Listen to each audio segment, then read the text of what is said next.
রব আমাকেও ভালো রেখেছেন, আমাদের সবাইকে সুস্থতার সাথে বাঁচিয়ে রেখে আজকের এই সুন্দর বরকতময় নান্দনিক এবং জান্নাতি এই আয়োজনে আমাদেরকে শামিল হওয়ার তৌফিক যিনি দান করেছেন, গলার আওয়াজ বড় করে সবাই বলেন তো তিনি কে?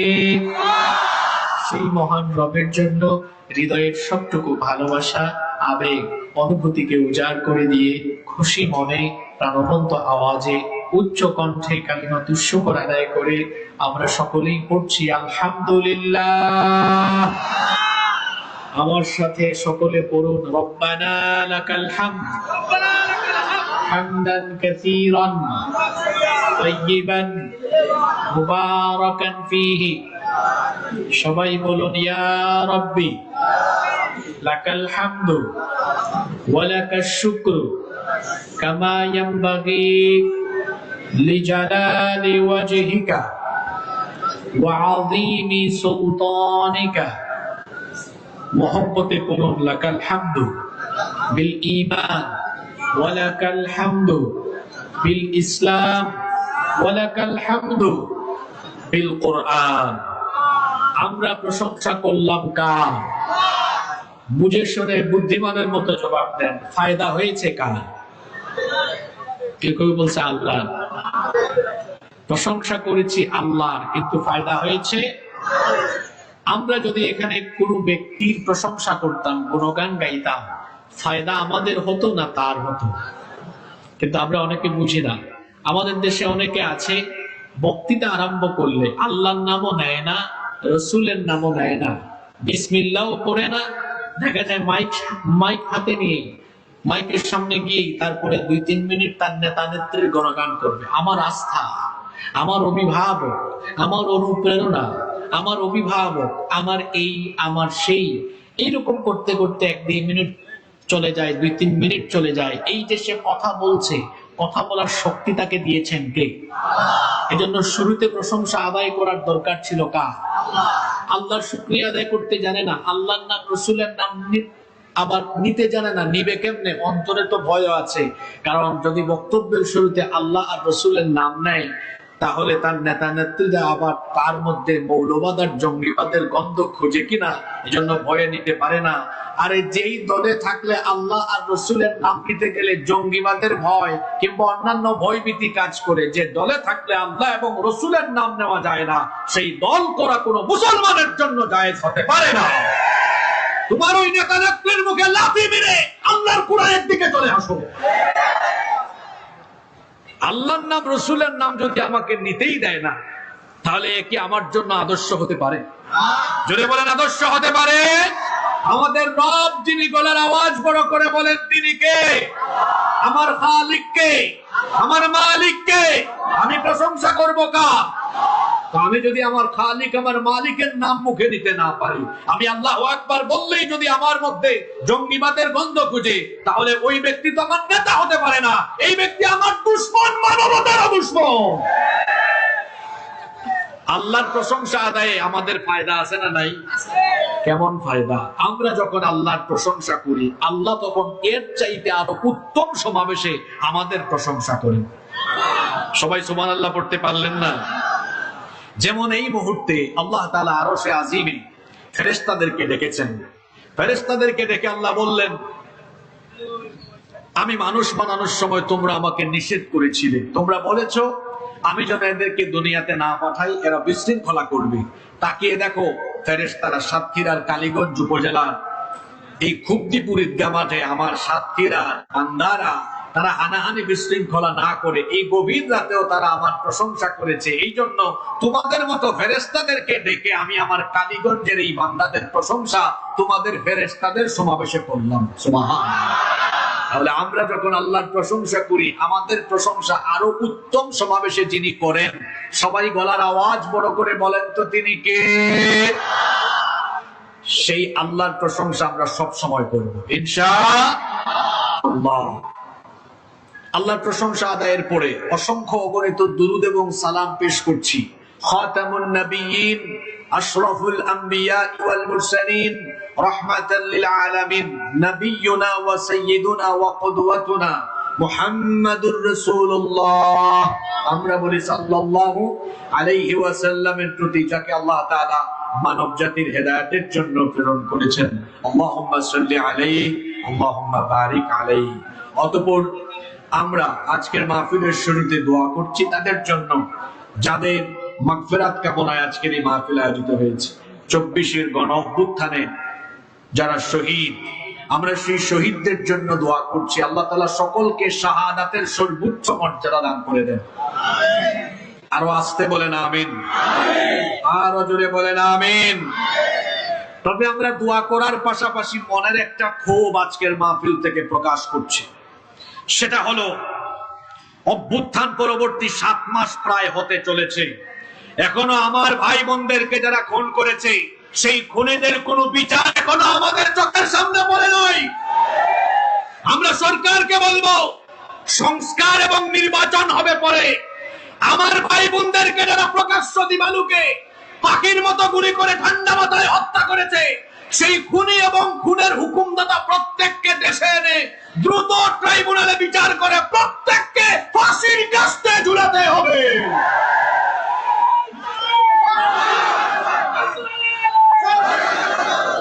আমার দেশে বিএনপি, জামাত, জাতীয় পার্টি, অন্যান্য যত রাজনৈতিক দল আছেন সবাইকে বলবো, খুব লাফালাফি শুরু করেছেন আপনারা নির্বাচন নিয়ে।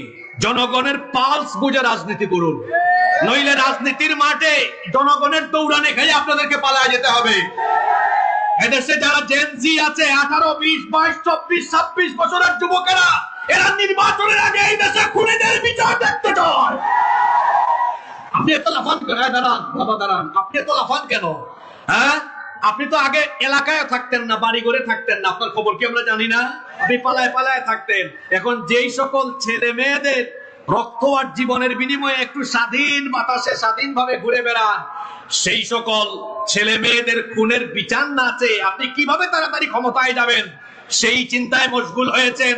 শোনেন, ইলেকশন হোক, নির্বাচন হোক, আমরা চাই এই দেশে গিয়ে যাক, আমরা চাই। কিন্তু যারা আমার তরতাজা এতগুলো জীবন, হাজার হাজার ভাই বোনদেরকে হত্যা করেছে, অবশ্যই তাদেরকে দেশে এনে প্রত্যেকটাকে ফাঁসিতে ঝুলাতে হবে। জালিমের কোনো ক্ষমা, যে ব্যক্তি জালিমকে ক্ষমা করে সেও একটা জালিম। কথা বুঝেছেন? কি বুঝছেন? যে জালিমকে ক্ষমা করে সেও, জোরে বলেন, যে জালিমকে ক্ষমা করে সেও। বিশ্বাসঘাতকতার কোনো ক্ষমা নাই। আপনি ইসলাম নিয়ে স্টাডি করুন। খন্দকের যুদ্ধের পরে রাসূল কয়েকজনকে ক্ষমা করেন নাই, বলেছেন ডিরেক্ট কতল করে ফেলো। কেন? বিশ্বাসঘাতকতা করেছে। কি করেছে? যারা আমার দেশকে পার্শ্ববর্তী দেশের সেবাদাস বানাতে চেয়েছে, যারা আমার দেশকে পার্শ্ববর্তী দেশের কাছে বিক্রি করতে চেয়েছে, এরা দেশপ্রেমিক নয়, এরা বিশ্বাসঘাতক। অবশ্যই এদেরকে শাস্তি দিতে হবে। আপনারা কি কষ্ট পেলেন নাকি? যাদের মাগফিরাত কামনায় মাহফিল, তাদের জন্য কিছু কথা তো আমার বলতেই হবে। আমি কমিটিকে ধন্যবাদ জানাচ্ছি। এখানে 2টা গেট দেখলাম আসার সময়, একটা আমার ভাই আবু সাইদের নামে, আরেকটা আমার ভাই মুগ্ধের নামে। আবু সাইদকে গুলি করে হত্যা করার পর 2-3 দিন পরে জুমার খুতবায় আমি বলেছিলাম, আপনারা এটা শুনছেন কিনা, আমি তখনই বলেছিলাম জীবনের মায়া, জীবনের পরোয়া না করে আমি বলেছিলাম আমাদের ট্যাক্সের পয়সায় কেনা গুলি যদি আমাদের বুকে চালানো বন্ধ না হয় তাহলে সবাইকে এই দেশ ছেড়ে পালিয়ে যেতে হবে। সত্যি তাই হয়েছে। ভারতীয় রাজাকারেরা চোরের মতো দেশ ছেড়ে তাদের মামু বাড়িতে পালিয়ে গিয়েছে। ওখানেই থাকেন, আর চট করে আসলে আরো ভালো আসেন, কারণ ছেলেগুলা 5 তারিখ পায় নাই, যদি একটু পায় একটু মেহমানদারির সুযোগ পাবে। ঠিক না বে ঠিক? আমি আমার ভাই আবু সাইদ, মুগ্ধ সহ এই আন্দোলনে যতজন শহীদ হয়েছেন সবার জন্য দোয়া করছি, আল্লাহ আমার সকল ভাই বোনদেরকে তুমি শাহাদাতের সর্বোচ্চ মর্যাদা দান করো। যারা আহত এখনো চিকিৎসাধীন, আল্লাহ সবাইকে শিফায়ে আজিলা কামিলা নসিব করে দাও। আমাকে আজকের ইন্তেজামিয়া কমিটি একটি চমৎকার বিষয় নির্ধারণ করে দিয়েছেন। আমরা সেই নির্ধারিত বিষয়ের উপরে আজকে কথা বলবো। জোরে বলে ইনশাআল্লাহ। তারা আমাকে একটি বিষয় দিয়েছেন, জান্নাতের বর্ণনা। এই পৃথিবীতে আমরা যারা আছি যারা এখন বসবাস করছে সবাই আসলে দুই পথে চলছে। দুইটা পথ, পথ হলো দুইটা, একটা হলো জান্নাতের পথ আর একটা হলো জাহান্নামের পথ। আখিরাতে এত দলাদলি থাকবে না, কিয়ামতের মাঠে দল হবে দুইটা। জোরে বলেন তো কয়টা? কিয়ামতের ময়দানে এত দল থাকবে না, দল হয়ে যাবে মাত্র দুইটা। বিচার ফয়সালা করবার পরে আল্লাহ তাআলা মানুষকে দুই দলে ভাগ করে দিবেন, ফারিকুন ফিল জান্নাতি ওয়া ফারিকুন ফিস সাঈর।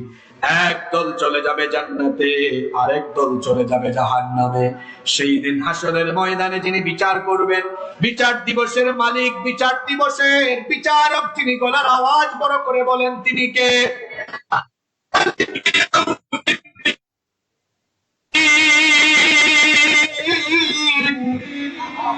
বিচার দিবসের মালিক যিনি, সবাই বলেন তিনি কে? সে আল্লাহর বিচারে কোনো প্রহসন নাই, সে আল্লাহর বিচারে কোনো বেইনসাফি নাই, জুলুম নাই, অবিচার নাই। আমরা তো বিচার ফয়সালা করতে গিয়ে মাঝে মাঝে তদন্তেও ভেজাল লাগাই দেই।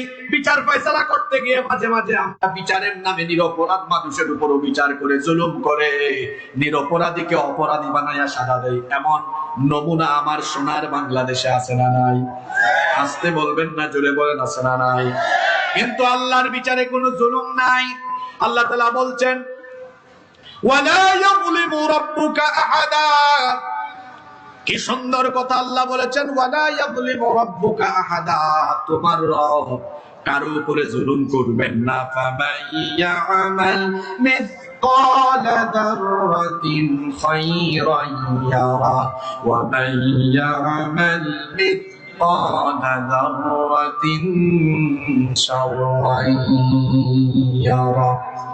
অতঃপর অনুপরিমাণ ক্ষুদ্রাতি ক্ষুদ্র ভালো কাজ যারা করবে সেও তা দেখতে পাবে, এবং অনুপরিমাণ খারাপ কাজ যে ব্যক্তি করবে সেও তার বদলা পাবে। অর্থাৎ ভালো মন্দ মানুষ যা কিছুই করবে, কিয়ামতের দিনের প্রতিফল, এর বদলা যিনি দিবেন, গলার আওয়াজ বড় করে বলেন তিনি কে? সেদিন দুই দল হবে, এক দল জান্নাতি আর এক দল জাহান্নামী। জাহান্নাম তো সীমাহীন দুঃখ কষ্টের জায়গা, আর তার বিপরীতে জান্নাত হলো চিরস্থায়ী নিয়ামত আর সুখ শান্তির জায়গা। জোরে বলেন সুবহানাল্লাহ।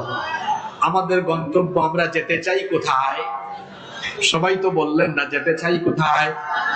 এই যে জান্নাতে যেতে চান, এই জান্নাতটা কেমন করে আল্লাহ বানিয়েছেন এটা আমরা অনেকে ভালোভাবে জানি না। আজকে আমরা আল্লাহর কোরআন থেকে আর নবীর হাদিস থেকে আল্লাহর জান্নাতের সব বর্ণনা জানবো, পাশাপাশি জান্নাতে কেমনে সহজে যাওয়া যাবে আমরা কোরআন হাদিস থেকে কিছু আমলও জানবো। জোরে বলে ইনশাআল্লাহ।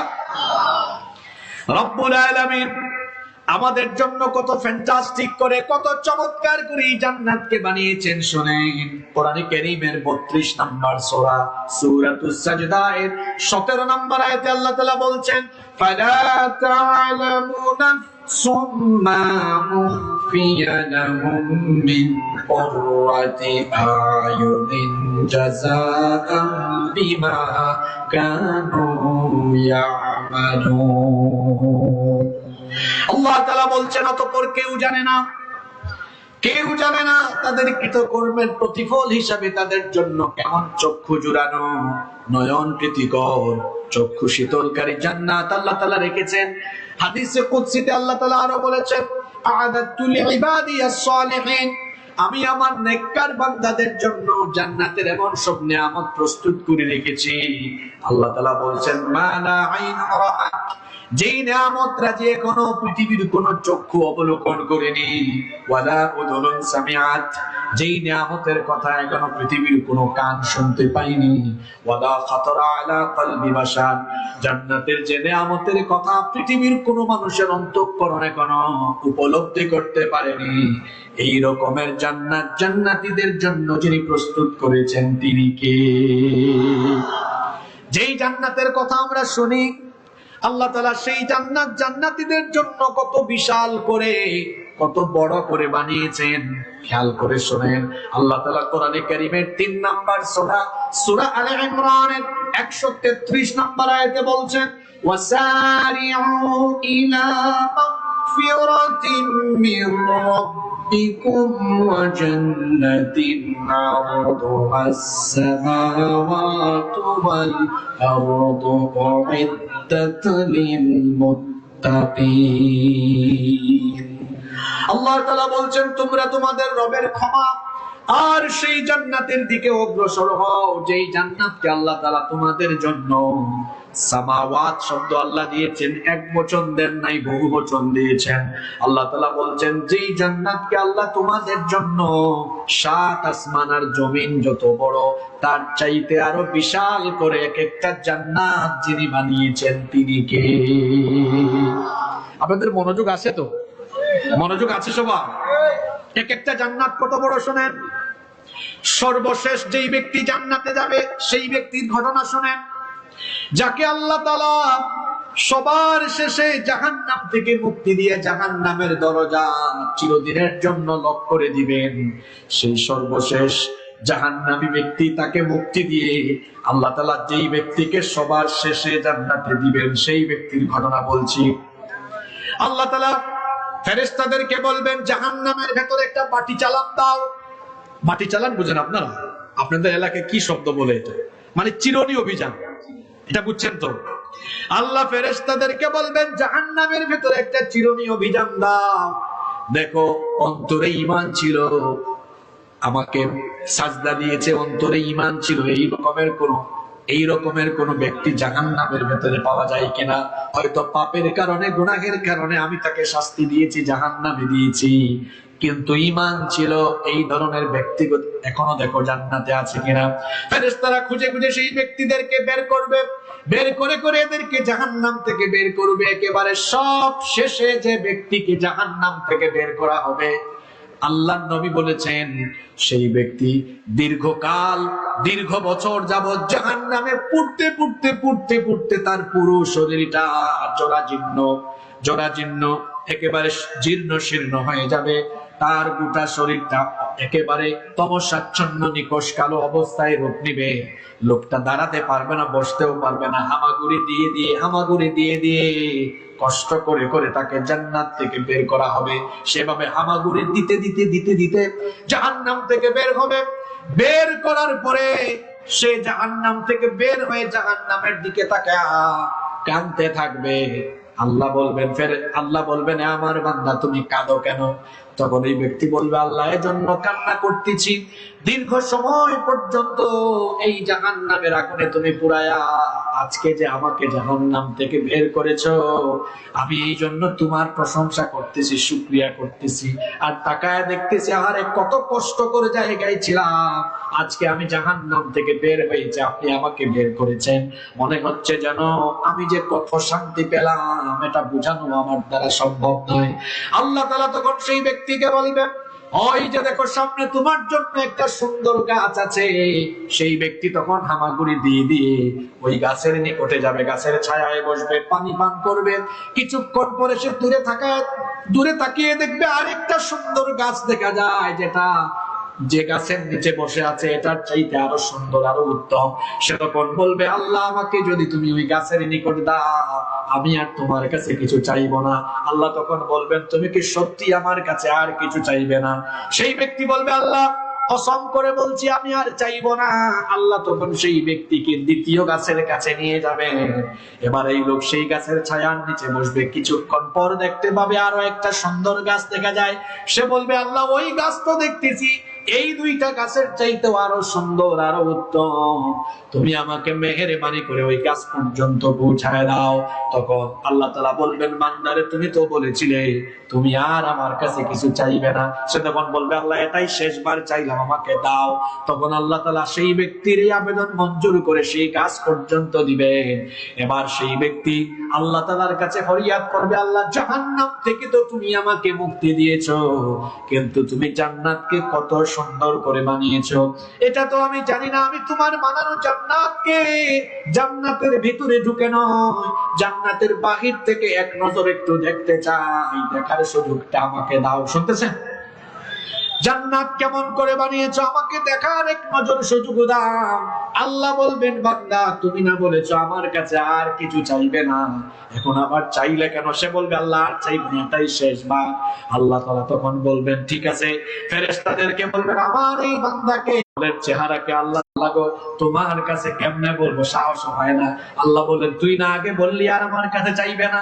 তখন বান্দা সাহস করে বলেই ফেলবে, আল্লাহ তুমি যদি দয়া করে আমাকে জান্নাতে ঢুকাতে পারো, তো তুমি কি দয়া করে তোমার জান্নাতে আমাকে একটু স্থান দিতে পারো না? আল্লাহু আকবার। আল্লাহ বলবেন, ঠিক আছে, যেহেতু ঢুকে গেছিস বের হওয়ার দরকার নাই, আমি তোকে জান্নাতে থাকার পারমিশন দিলাম। এবার সেই লোকটা জান্নাতের সুন্দর সুন্দর সুন্দর সুন্দর প্রাসাদ থাকবে, বিল্ডিং থাকবে। এখন বলেন তো দেখি, জান্নাতের সেই প্রাসাদ গুলো, বিল্ডিং গুলো আমাদের বাংলাদেশ বা পৃথিবীর যে বিল্ডিং গুলো আছে, এই বিল্ডিং গুলোর মতো বিল্ডিং এর ডিজাইন নাকি? জোরে বলেন, এরকম নাকি? লোকটা এবার জান্নাতের প্রাসাদের সামনে যাবে। শুনেন, এটা মুসনাদে আহমদের হাদিস।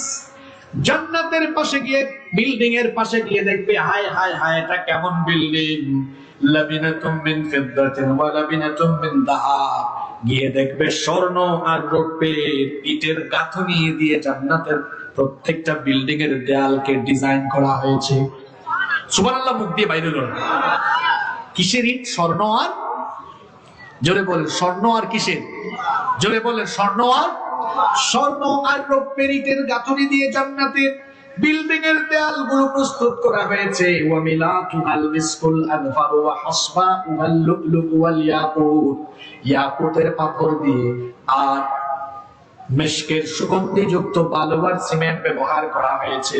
শুধু তাই নয়, ওয়া তুরবাতুহা জাফরান, জাফরানের মেঝে প্রস্তুত করা হয়েছে।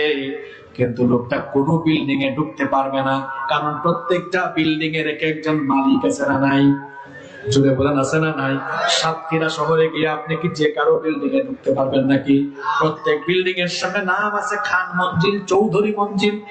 এই লোকটা জান্নাতে ঢুকে দেখবে জান্নাতের প্রত্যেকটা বিল্ডিং এর সামনে নাম ফলক আছে, এটা অমুকের, এটা তমুকের। কোন বিল্ডিং পাবে না। সে বলবে, আল্লাহ আমাকে তো সবার শেষে জান্নাতে ঢুকাইছো, এখন তো জান্নাতের সব জায়গা মনে হয় দখল হয়ে গিয়েছে, আমি কোথায় থাকবো বলো? আল্লাহ তাআলা তখন, এটা হাদিসে কুদসি, আল্লাহ তাআলা তখন একটু হাসি দিয়ে বলবেন, বান্দারে আমি তোর জন্য কত বড় জান্নাত রেখেছি, তুই কি জানিস নাকি? তখন সেই বান্দা বলবে, না আল্লাহ আমি তো জানি না, মনে তো হচ্ছে জান্নাতের সব জায়গা দখল হয়ে গিয়েছে।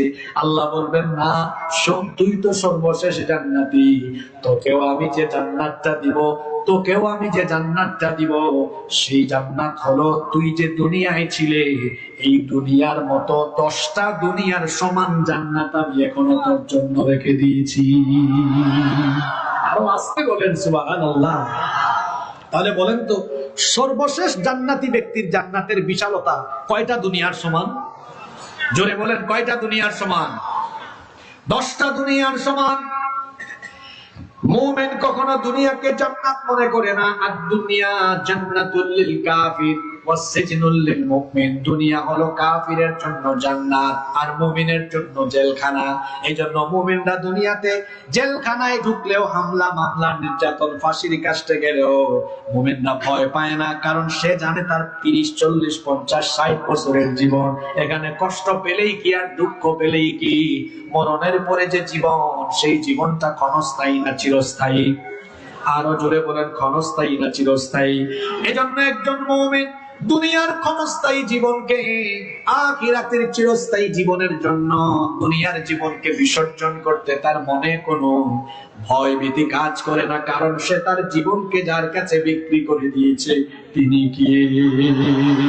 এজন্য মুমিনদের অন্তরে ভয় নাই। দেখেন নাই, যতই ভয় দেখানো হয়, হুমকি দেওয়া হয়, মেরে ফেলবো, কেটে ফেলবো, ফাঁসি দিয়ে ফেলবো, কেউ পালায়া যায় না? পালায়া যায়? আচ্ছা বলেন তো, এই গ্রামে যদি আজকে চোর ঢোকে, এরপরে যদি মানুষ এটা টের পায়, টের পাওয়ার পরে এই এলাকার বাড়িওয়ালারা পালিয়ে যাবে না চোর পালিয়ে যাবে? আরো জোরে বলেন, কে পালায়? কে পালায়, বাড়িওয়ালা না চোর? জোরে বলেন, বাড়িওয়ালা না চোর? যারা আমাদেরকে গত 17 বছর কথা বলতে দেয় নাই, আমাদেরকে রাজাকার ট্যাগ দিয়ে রেখেছে, আমাদেরকে স্বাধীনতা বিরোধী বানিয়ে রেখেছে, আমরা কিন্তু দেশ ছেড়ে পালিয়ে যায় নাই। কেন পালাবো? এটা আমাদের দেশ, আমরা তো এই দেশের মানুষ, বাড়িওয়ালা তো পালায় না, বরং আমাদেরকে যারা রাজাকার বলেছে ওরা কিন্তু ভারতীয় রাজাকার। এজন্য দেখেন যখন পালিয়েছে তখন কিন্তু ভারতেই পালিয়েছে। আমরা তো এই দেশে 17 বছর হামলা মামলা জেল জুলুম, এমনকি সাতক্ষীরাতে মাহফিলে এসে মাহফিল থেকে ফিরে গিয়েছি, মাহফিলে কথা বলতে দেয় নাই, মাহফিল বন্ধ করে দিয়েছে।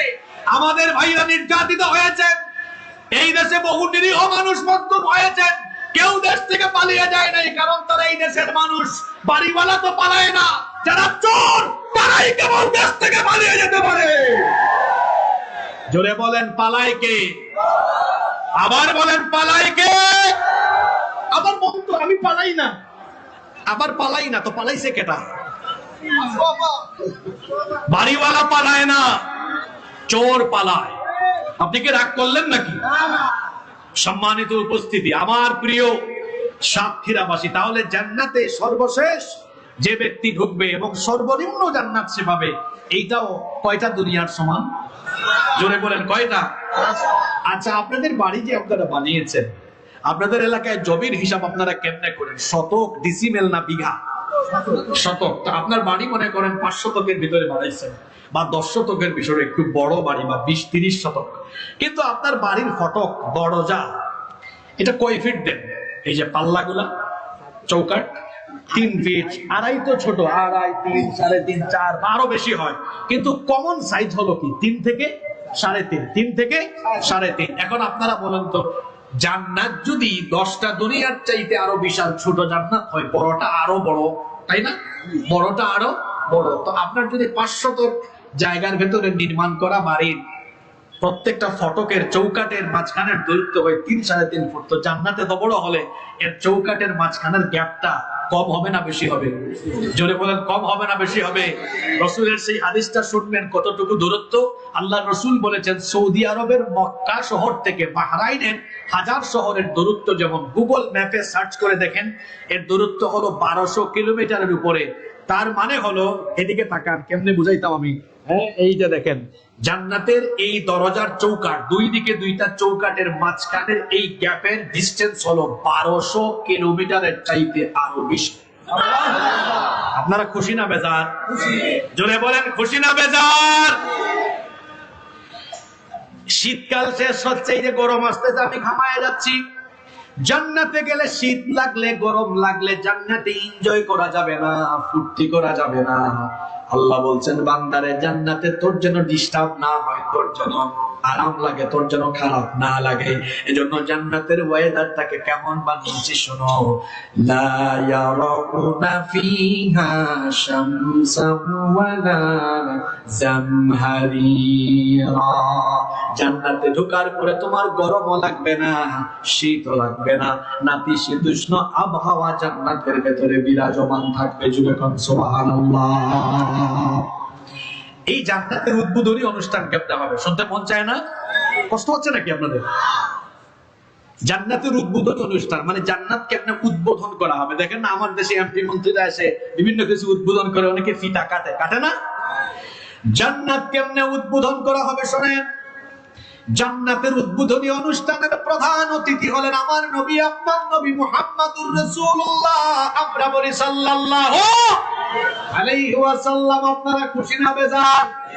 পৃথিবীর প্রথম নবী আদম আলাইহিস সালাম, তিনিও প্রধান অতিথি নন, প্রধান অতিথি হলেন আমার নবী। আমার নবী হলেন প্রধান অতিথি। আমার নবীকে দিয়ে জান্নাতকে যিনি উদ্বোধন করাবেন, গলার আওয়াজ বড় করে সবাই বলেন তিনি কে? আল্লাহর নবী বলেছেন, এটি মুসলিম শরীফের হাদিস, আনাস ইবনে মালিক রাদিয়াল্লাহু আনহু হাদিসের বর্ণনাকারী সাহাবী, তিনি বলছেন, রাসূল কারীম মুহাম্মদে আমরা বলি সাল্লাল্লাহু আলাইহি ওয়াসাল্লাম বলেছেন, আতি বাবাল জান্নাতি ইয়াউমাল কিয়ামাহ। কিয়ামতের দিন আমি জান্নাতের দরজার কাছে আসব। আসার পরে আমি জান্নাতের দারোয়ান ফেরেশতাকে আদেশ করব, ফাস্তাফতিহ, জান্নাতের দরজা খোলো।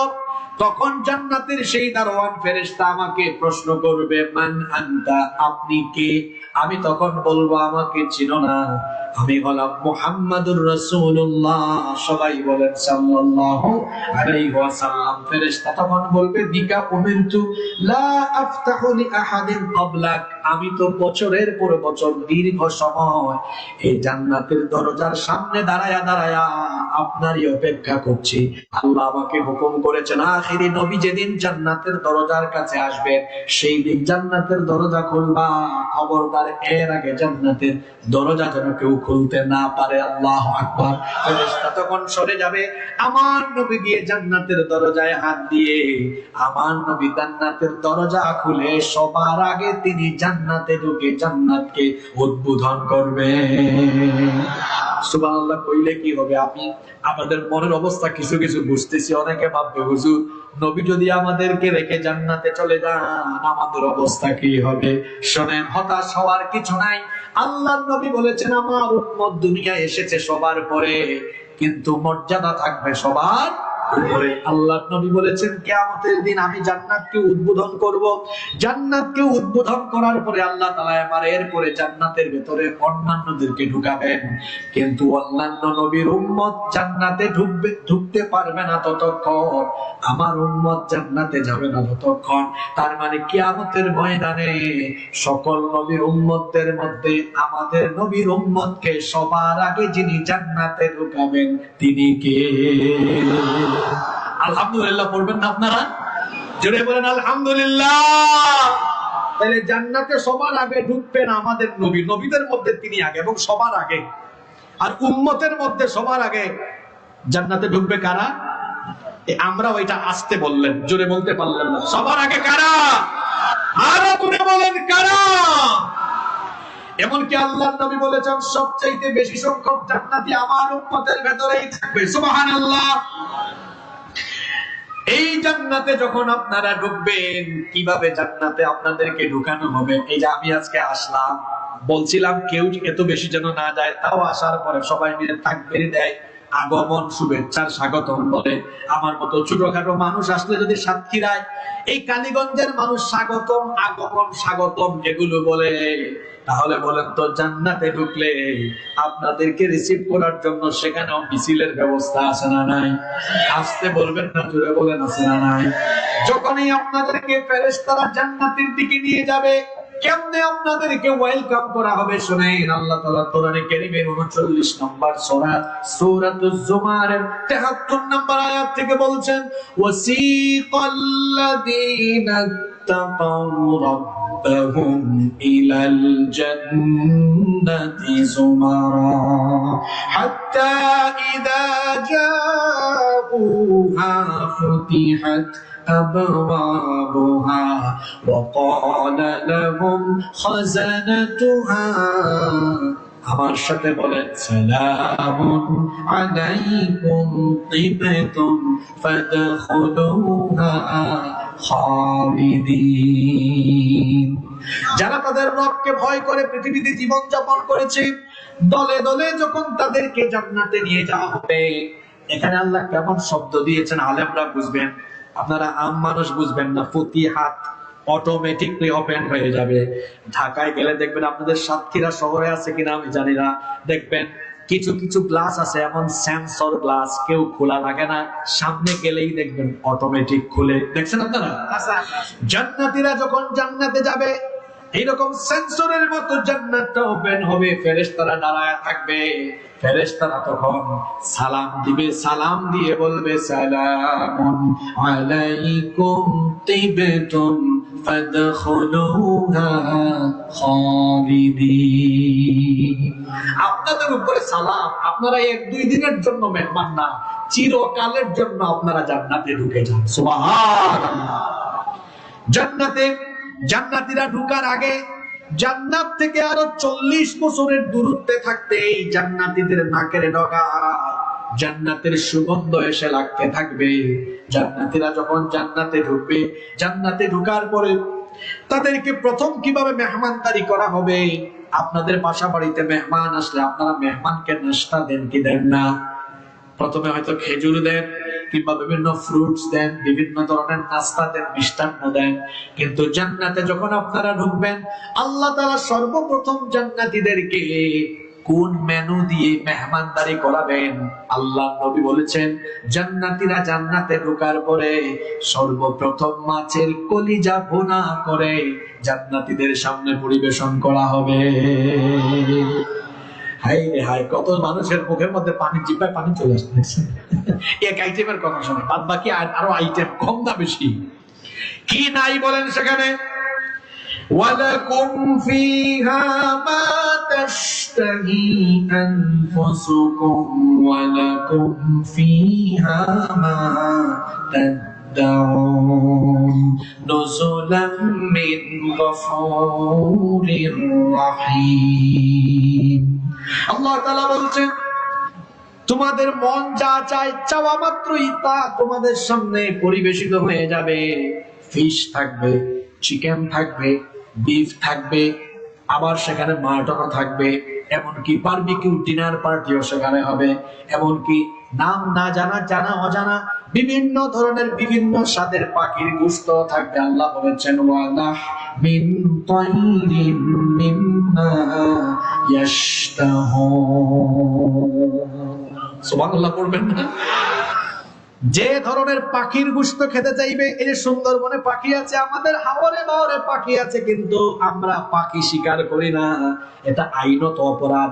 এজন্য আমরা শিকার করি না, পাখি খাই ওরা। পাখিগুলো সমাজের ভারসাম্য, প্রাকৃতিক ভারসাম্য টিকিয়ে রাখার জন্য এই পাখিগুলো থাকার দরকার আছে না নাই? কিন্তু জান্নাতে আপনাদের স্বাদ পূরণ হবে, বিভিন্ন রকমের স্বাদের পাখির গোশত ভুনা হয়ে জান্নাতীদের সামনে পরিবেশন করা হবে। আর সেখানে খাবার দাবারের কোনো টাইমিং থাকবে না। যেমন দেখবেন, আপনি কোনো হোটেলে উঠলে ওখানেও খাবার দাবারের টাইমিং সিলেক্ট করা। সকালবেলা বুফে নাস্তা দিবে 8টা থেকে, সকাল 8টা থেকে 10টা পর্যন্ত। বাড়ি ঘরে খাবার খান, সকালের নাস্তা, দুপুরের খাবার, সন্ধ্যার নাস্তা, রাতের খাবার, খাবার দাবারের টাইমিং আছে। কিন্তু জান্নাতের ভেতরে কোনো টাইমিং নাই। জান্নাতে যখন তখন বান্দা যা চাইবে, চাওয়া মাত্রই তার সামনে হাজির হয়ে যাবে। রেস্টুরেন্টে ঢুকলে দেখবেন, খাবারের অর্ডার দিবেন, এটা কি সাথে সাথে পাওয়া যায় না 5-10 মিনিট লাগে? কিন্তু জান্নাতে এক বান্দা সে ইচ্ছা করছে, ইস এখন যদি একটু পাখির গোশত খাইতাম, একটু ফল ফুল খাইতাম, এটা মনে মনে চাইবে, মনে মনে চাওয়া শেষ হতে না হতেই তার সামনে হাজির হয়ে যাবে। আল্লাহু আকবার, আল্লাহু আকবার। শুধু তাই নয়, জান্নাতের ভেতরে হরেক রকম ফলও থাকবে। লাহুম ফিহা ফাকিহাতু ওয়া লাহুম মা ইয়াদউন। যে রকমের ফলমূল বান্দা চাইবে সেরকমের ফলমূল থাকবে। দুনিয়াতে যেগুলো খেয়েছে সেগুলোও থাকবে, আবার দুনিয়ায় খায় নাই, দেখেও নাই, নামও জানে না, এমন ফলগুলো থাকবে। আমরা মানুষ, আমাদের স্বভাব হলো আমরা দেখা যায় নাছোড় বান্দা, কিংবা আমরা পাওয়ার পরে অনেক সময় সন্তুষ্ট থাকি না। জান্নাতে জান্নাতীরা যখন দুনিয়ার ফলমূল দেখবে, সেখানে আপেল, আঙ্গুর, ডালিম, বেদানা, জান্নাতি খাবারের ভেতরে যখন দুনিয়াবি খাবারও দেখবে, দুনিয়াবি কিছু ফলমূল দেখবে, তখন তারা বলবে, কুল্লামা রুজিকু মিনহা মিন সামারাতির রিজকান ক্বালু হাযাল্লাযী রুজিকনা মিন ক্বাবলু ফাকুতুবু বিহি মুতাশাবিহা। তখন তারা বলবে, আল্লাহ এগুলো এখানে কেন দিয়েছেন? দুনিয়ায় তো এগুলো আমরা খেয়ে দিয়ে শেষ করেছি, এখন আবার কেন দিচ্ছেন? আল্লাহ নবী বলেছেন, যখন তারা এইরকম কথা বলবে, আল্লাহ তাদেরকে বলবেন, শোনো আমার জান্নাতি বান্দা, দুনিয়ায় যে ফলমূল খেয়েছো, এক ফলে এক রকম স্বাদ, কাঁঠালের স্বাদ কাঁঠালে, জামের স্বাদ জামে, আমের স্বাদ আমে, এক একটা ফলে এক রকমের স্বাদ। আবার দুনিয়ার ফলমূল গুলোতে ভেজাল ছিল, ফরমালিন ছিল, কিন্তু বান্দা শোনো, জান্নাতি ফলের ভেতরে কোনো ফরমালিন নাই, ভেজালও নাই। আবার জান্নাতের এক একটা ফলে এক এক রকমের স্বাদ নয়, বরং জান্নাতের এক একটা ফলের ভেতরে আমি আল্লাহ 70 রকমের স্বাদ রেখে দিয়েছি। এক ফলে কয় রকম স্বাদ? জোরে বলেন, কয় রকম? শুধু খাবার দাবার আর ফলমূল নয়, আল্লাহ বলছেন ড্রিঙ্কসও থাকবে। ওয়াসাকাহুম রাব্বুহু শারাবান তাহুরা। পবিত্র শরাব, পবিত্র পানীয় তাদেরকে দেওয়া হবে। অনেক ধরনের পানীয়, অনেক ধরনের ড্রিঙ্কস থাকবে। শুনেন আল্লাহ তাআলা কি বলছেন, মাতালুল জান্নাতিল্লাতী উইদাল মুত্তাকুন ফিহা আনহারুম মিন মাইন গায়রি আসিন ওয়া আনহারুম মিন লাবানিন লাম ইয়াতাগায়্যার তা'আমুহু ওয়া আনহারুম মিন খামরিল লাযযাতিন লিশ-শারিবিন ওয়া আনহারুম মিন আসালিম মুসাফফা। চার ধরনের শরাবের নহর থাকবে। এক বোতল আর দুই বোতল নয়। আল্লাহ তাআলা বলছেন তোমার জন্য সুমিষ্ট ফ্রেশ পানির ঝর্ণা ধারা আমি বহন করে দিব। সুবহানাল্লাহ। এক। দুই নম্বর হলো এমন দুধের নহর, যেই দুধের স্বাদ কখনো নষ্ট হয় না। আচ্ছা বলেন তো দেখি, আজকে দুধ দহন করে দুধ যদি রেখে দেন কয়েক ঘন্টা বা একদিন থাকার পরে, এটা কি দুধ থাকে না দধি হয়ে যায়? কথা কম থাকে না। দুধ কি দুধ থাকে? স্বাদ পরিবর্তন হয়ে যায়, রঙ পরিবর্তন হয়ে যায়। দেখবেন এটা যখন ঘিতে পরিণত হয়, মাখনে রূপান্তর হয়, স্বাদ পরিবর্তন হয়, রং পরিবর্তন হয়। কিন্তু আল্লাহ বলেছেন ওয়া আনহারুম মিন লাবানিন লাম ইয়াতাগায়্যার তা'আমুহু, এমন দুধের ঝর্ণা তোমাদের জন্য বহমান করাবো যার স্বাদ নষ্ট হবে না, যার কালারও পরিবর্তন হবে না। এমন দুধের ঝর্ণা ধারা তোমাদের জন্য বহমান করা হবে। শুধু তাই নয়, ওয়া আনহারুম মিন খামরিল লাযযাতিন লিশ-শারিবিন, মদের ঝর্ণা বহমান করা হবে। এখন বলেন তো দেখি, মদ দুনিয়াতে হালাল না হারাম? আসতে বলবেন না, জোরে বলেন, মদ দুনিয়ায় হালাল না হারাম? আপনারা বলবেন হুজুর মদ তাহলে আল্লাহ জান্নাতে দিবেন কেন? দুনিয়ার মদের মতো হারাম আর নাপাক মদ জান্নাতে থাকবে না, বরং জান্নাতের সেই মদ হবে এমন যেটা সেবন করলে পরে, গ্রহণ করলে পরে সেন্স বিলুপ্ত হবে না, শরীরের কোনো ক্ষতি হবে না। এমন এক ধরনের শরাব থাকবে। দুনিয়াতে যেই মদ আল্লাহ হারাম করেছেন এটা শরীরের জন্য ক্ষতিকর, এমনকি এটা সেবন করলে, গ্রহণ করলে পরে মানুষের সেন্স ঠিক থাকে না, বউ কেউ চিনে না, আম্মা বলে ডাক দেয়, আছে না নাই?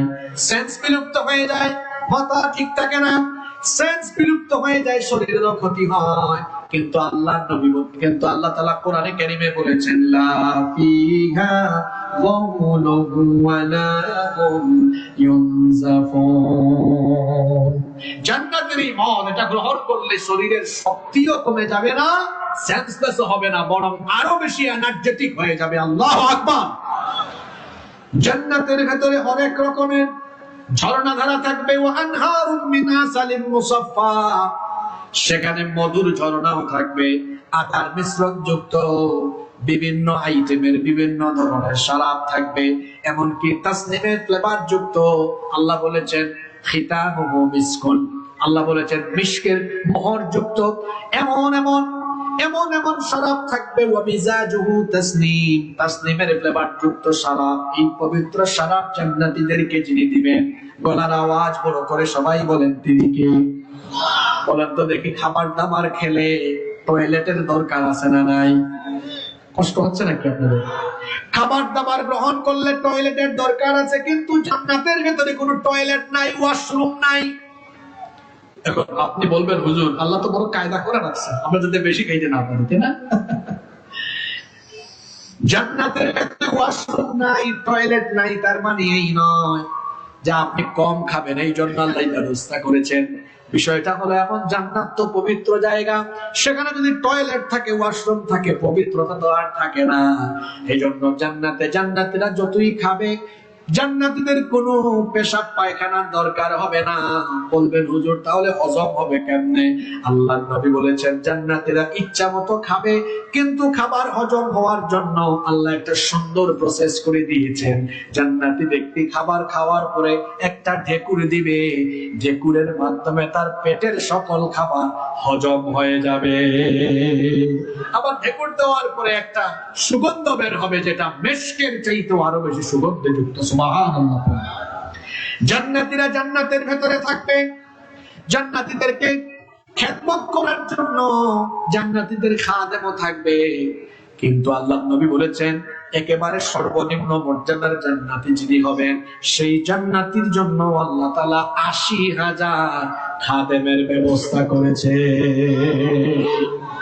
আজকের মাহফিল কি সাতক্ষীরায় চলে না অন্য কোনো জেলায় চলে? আসলে কি আমি সাতক্ষীরায় নাকি? সাতক্ষীরার মানুষ তো চুপচাপ থাকে না।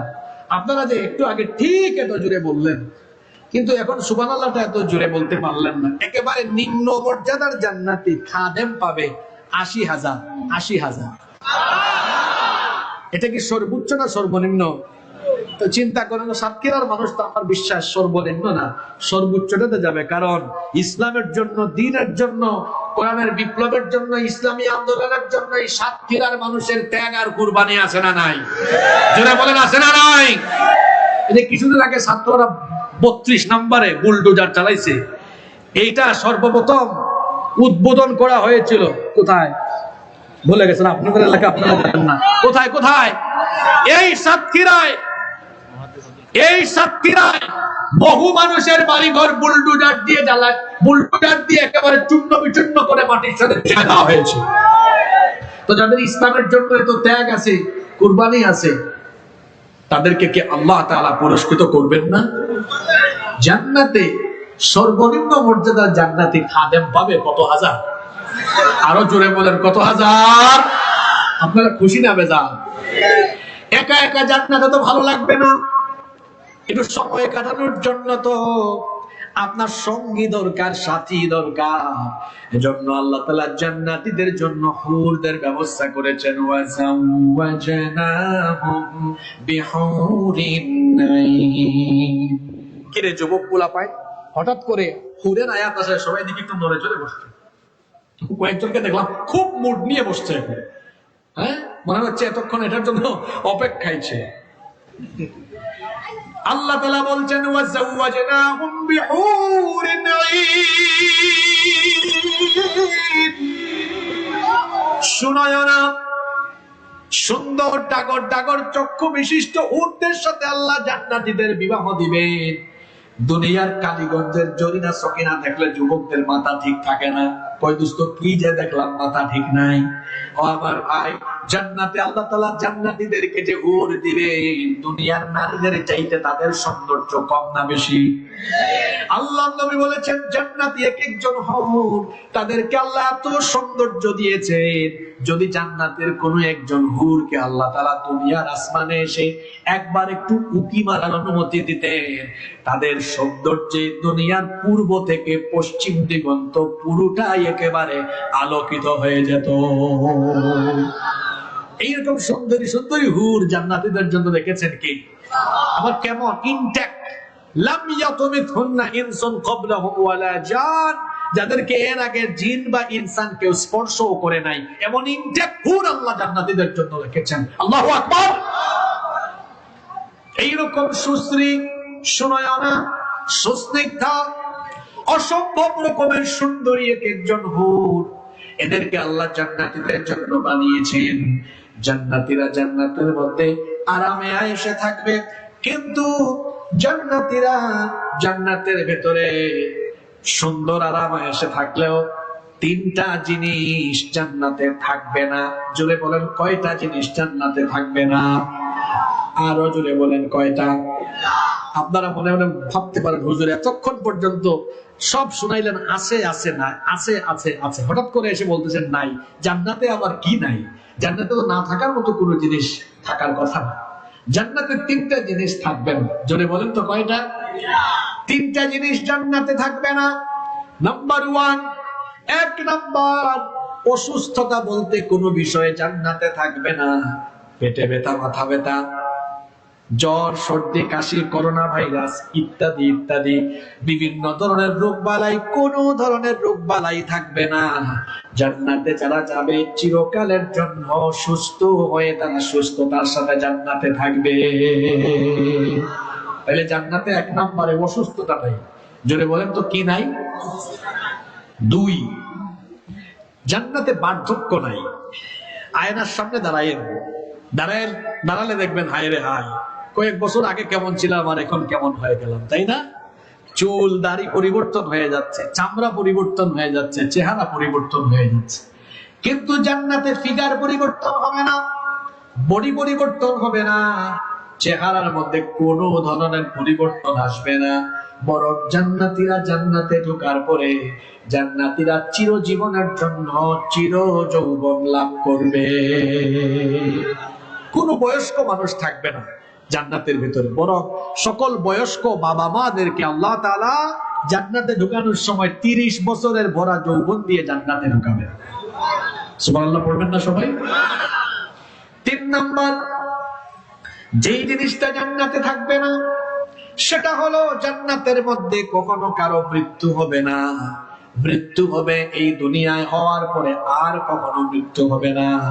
জান্নাতে জান্নাতীরা যখন ঢুকবে চিরদিনের জন্য তারা জান্নাতে ঢুকবে।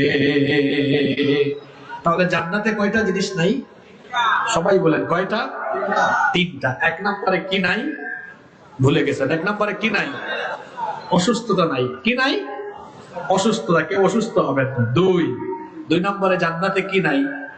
বার্ধক্য নাই। 3 নম্বরে জান্নাতে কোনো মৃত্যু। এরপরে আসেন জান্নাতে জান্নাতীদেরকে আল্লাহ দেওয়ার পরে বলবেন, ও আমার জান্নাতি বান্দারা, জান্নাতে আমি তোমাদেরকে যে নিয়ামত দিয়েছি এই নিয়ামত পেয়ে তোমরা খুশি না বেজার? এই যে নিয়ামত গুলো এতক্ষণ ধরে শুনলেন, আপনারা বলেন তো এগুলো পাইলে আপনারা খুশি না বেজার?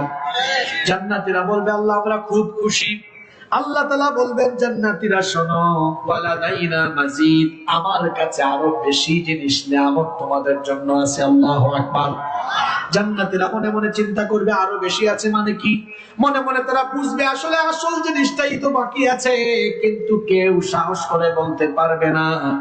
অবশেষে আল্লাহর নবী জবান খুলবেন। আল্লাহর নবী তখন বলবেন, ওগো আল্লাহ, তোমার এই মুমিন বান্দারা তোমাকে না দেখে সারা জীবন তোমার হুকুম আহকাম বিধিবিধান মেনে চলেছে, তোমার উপর ঈমান এনে তোমার ইবাদত বন্দেগী করেছে, আনুগত্য করেছে। জান্নাতে তারা তোমার বানানো সকল নিয়ামত পেলেও তারা তো এখনো তোমাকেই দেখতে পেল না। তুমি কি আজকে তোমার জান্নাতি বান্দাদের সামনে দেখা দিবা না? আল্লাহু আকবার।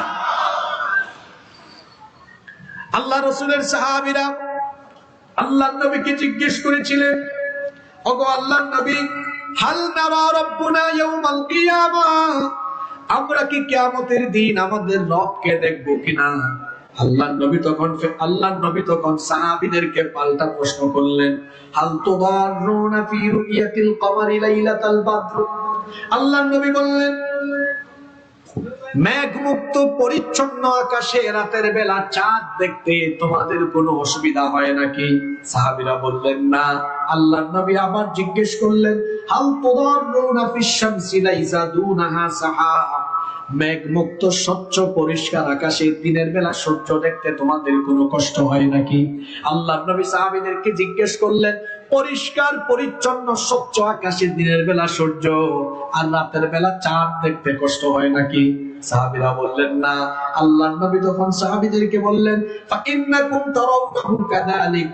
আল্লাহর নবী বললেন, স্বচ্ছ আকাশে যেমন আকাশের চাঁদ আর সূর্য দেখতে কষ্ট হয় না, কিয়ামতের দিন তোমাদের রবকে তোমাদের চোখের সামনে দেখতে তোমার কোনো অসুবিধা হবে না।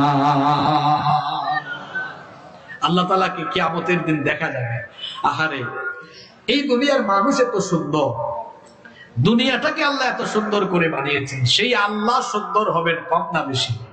জোরে বলেন, কম না বেশি?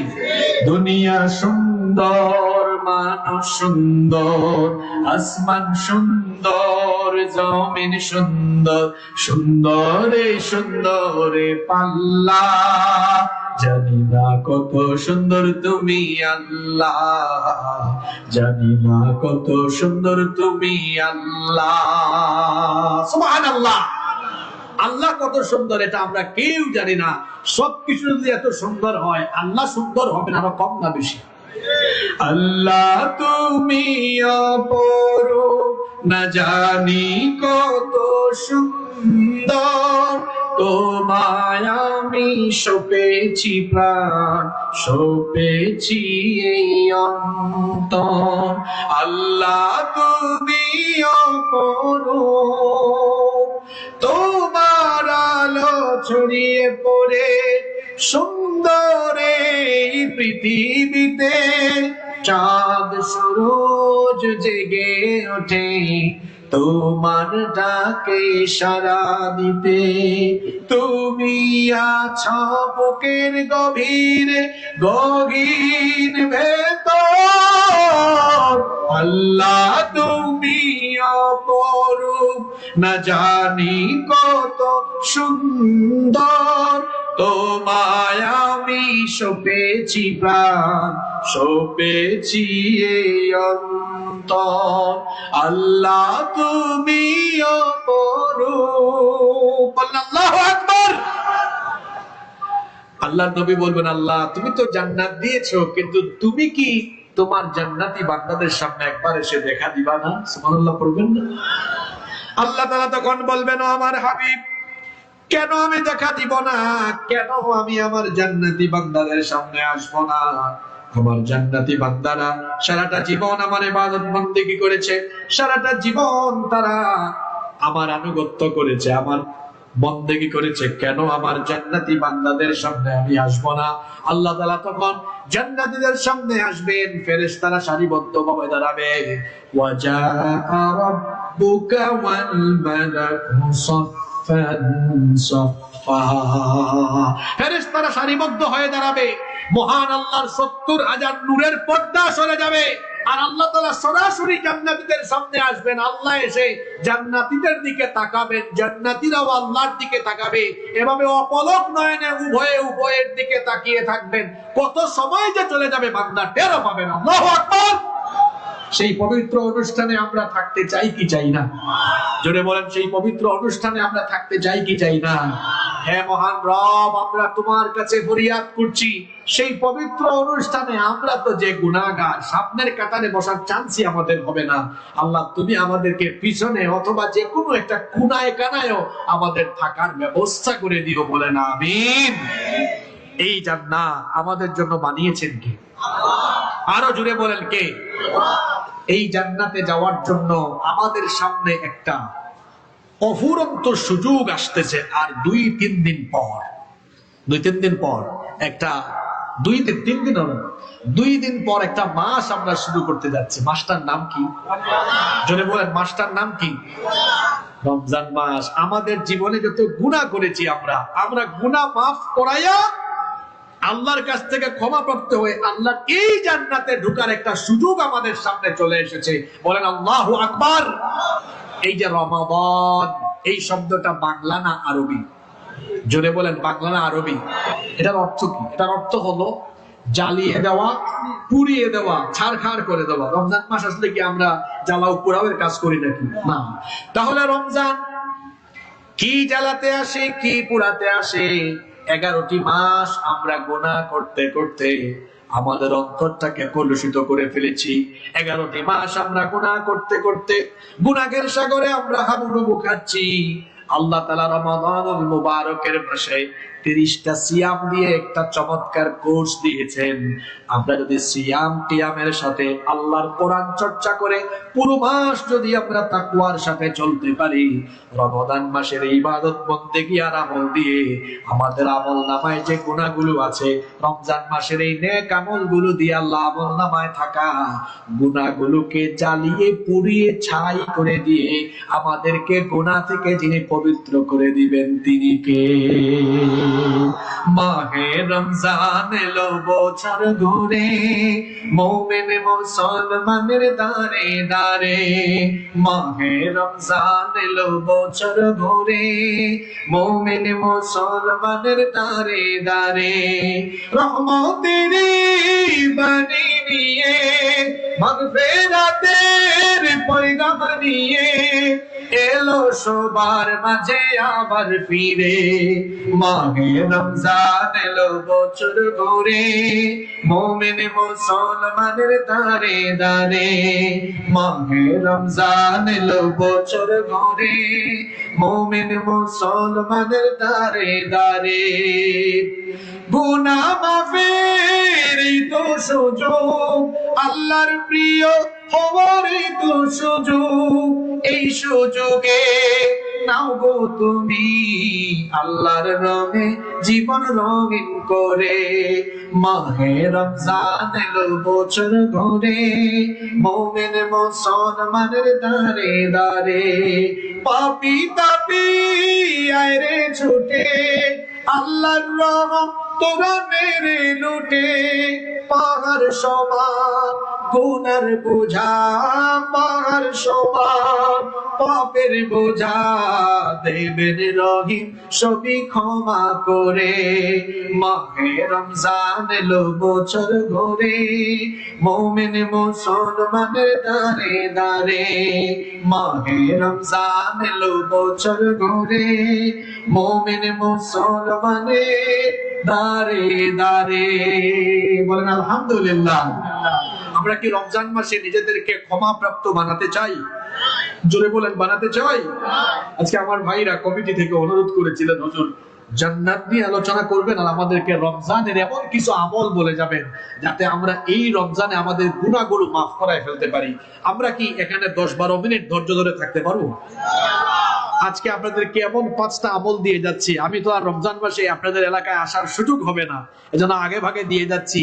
আপনাদেরকে এই 5টা আমলের কথা বলে যাচ্ছি। এই 5টা আমল যদি আমরা রমজানের প্রত্যেক দিন করতে পারি, আমাদেরকে গুনাহ থেকে মাফ করে দিয়ে যিনি আমাদেরকে তার মাগফিরাত প্রাপ্ত ক্ষমাপ্রাপ্ত বান্দাদের কাতারে শামিল করে দিবেন, তিনি কে? এই 5টা কাজ করতে বলবেন না, সবাই মনে রাখবেন তো। আজকে কি মা বোনরা আছেন? মা বোনরাও শুনবেন, মা বোনরাও শুনবেন। এক নাম্বার, আচ্ছা বলেন তো, আমরা যে খাবার খাই, খাবার খাওয়ার সময় প্লেটে খাবার নেওয়ার আগে সেই প্লেটটাকে আমরা কি করি? ধৌত করি, সাফ করে ধুয়ে নেই। কেন? কারণ ধুয়ে নিলে, সাফ করে, তখন এটা খাবার খাওয়ার উপযুক্ত হয়।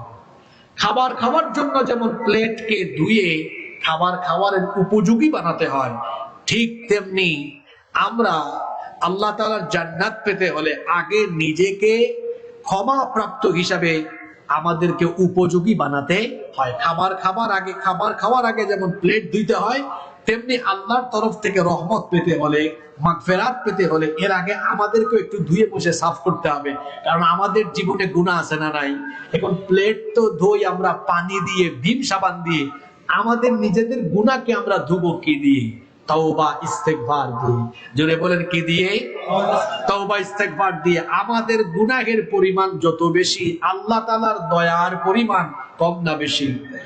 আল্লাহ তুমি দয়ার সাগর, রহমানুর রহিম, তোমার দয়ায় পূর্ণ আমার সারা নিশিদিন, তোমার দয়ায় পূর্ণ আমার সারা নিশিদিন।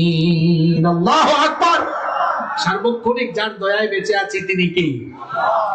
আপনি তওবা ইস্তেগফার করেন, কারণ তওবা ইস্তেগফার করলে সব গুনাহ মাফ করে দেন কে? আল্লাহ। আমার নবী ডেইলি আল্লাহর কাছে তওবা ইস্তেগফার করতেন কতবার? এক হাদিসে এসেছে আকতারা মিন 70 মাররা, 70 বারের চাইতে বেশি। আর আরেক হাদিসে এসেছে মিআতা মাররা, 100 বার। তাহলে দুইটা হাদিসকে মিলালে কি হয়? 70 থেকে 100 বার। বলেন তো দেখি, রাসূলের জীবনে কি কোনো গুনাহ আছে? গুনাহ নাই, তারপরেও ডেইলি ইস্তেগফার করতেন 70 থেকে 100 বার। আর আমাদের জীবনে গুনাহ আছে না নাই? আমাদের জীবনে গুনাহ কম না বেশি? রাসূল তার জীবনে গুনাহ না থাকা সত্ত্বেও যদি ডেইলি 70 থেকে 100 বার তওবা ইস্তেগফার করেন, আমাদের যেহেতু গুনাহ আছে, তো আমাদের তওবা ইস্তেগফার করা দরকার এর চাইতে আরো কম না বেশি? আমরা কি করি? জোরে বলেন, করি? সময়ই নাই আমাদের। ইস্তেগফার করবেন, চোখের পানির বড় দাম। হতে পারে এটাই কারো কারো জন্য জীবনের শেষ রমজান, আর হয়তো রমজান মাস পেতে নাও পারেন।